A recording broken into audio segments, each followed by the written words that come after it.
Halo, assalamualaikum warahmatullahi wabarakatuh. Perkenalkan, nama saya Raditya dari kelas S1 Ilmu Komunikasi. Di sini saya ingin menjelaskan materi yang berjudul relasi massa dari mata kuliah Sosiologi Komunikasi. Oke, langsung saja ke materi.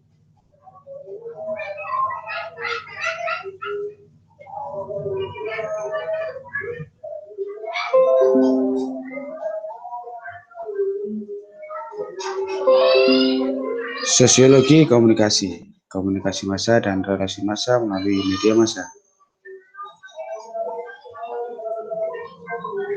Definisi komunikasi massa. Komunikasi massa dapat didefinisikan dengan memusatkan perhatian pada 5 variabel yang terkandung dalam setiap tindak komunikasi dan memperhatikan bagaimana variabel-variabel bekerja pada media massa. 5 variabel itu antara lain yang nomor 1 ialah sumber, mengeluarkan biaya besar untuk menyusun dan mengirimkan pesan. Kedua, khalayak ditunjukkan kepada massa.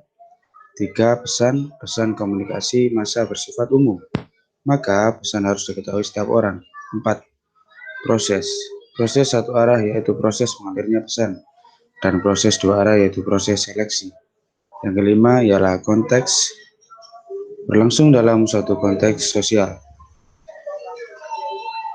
Bentuk-bentuk komunikasi massa. Yang pertama ialah televisi. Saat ini bisa dikatakan bahwa televisi menjadi media komunikasi massa paling populer karena televisi bersifat audiovisual, dapat didengar dan juga dapat dilihat.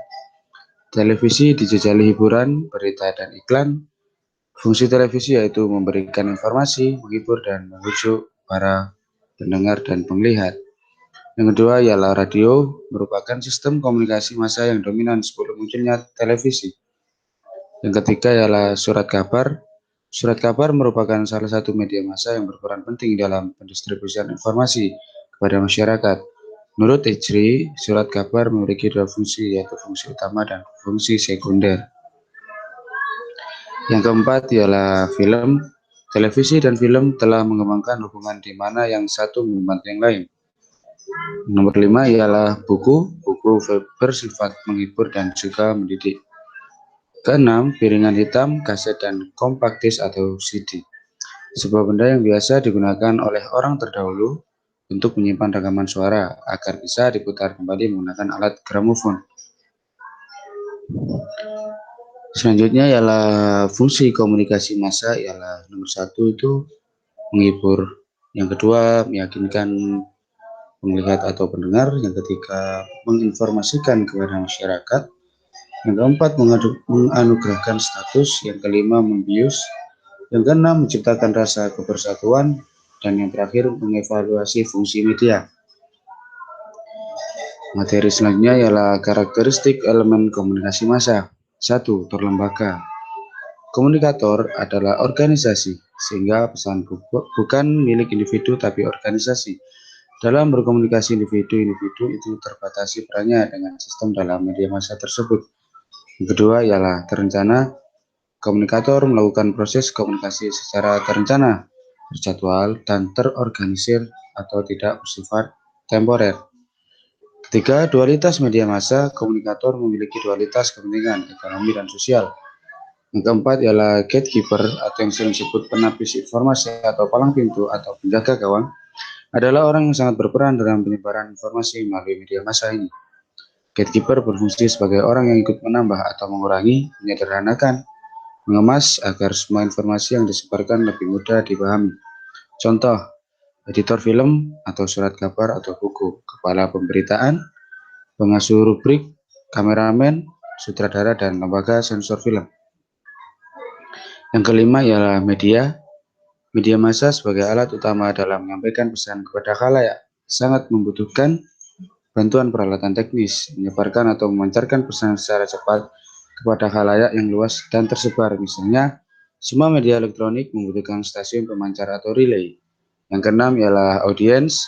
Sifatnya yaitu heterogen dan anonim.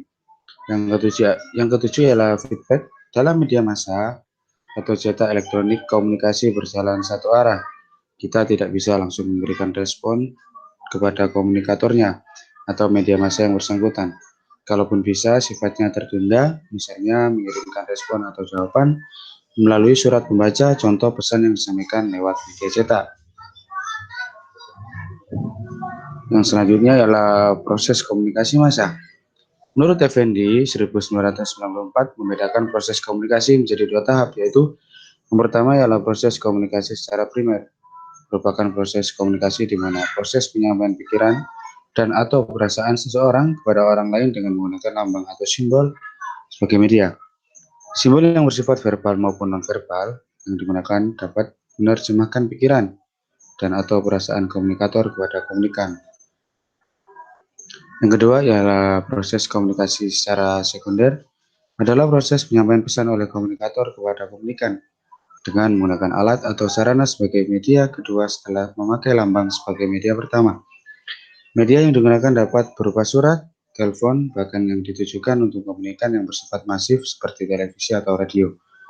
Dari uraian di atas, jelas jika komunikasi massa pada dasarnya juga merupakan proses penyampaian pesan, namun media yang digunakan bersifat massal atau bisa dikatakan mass oriented.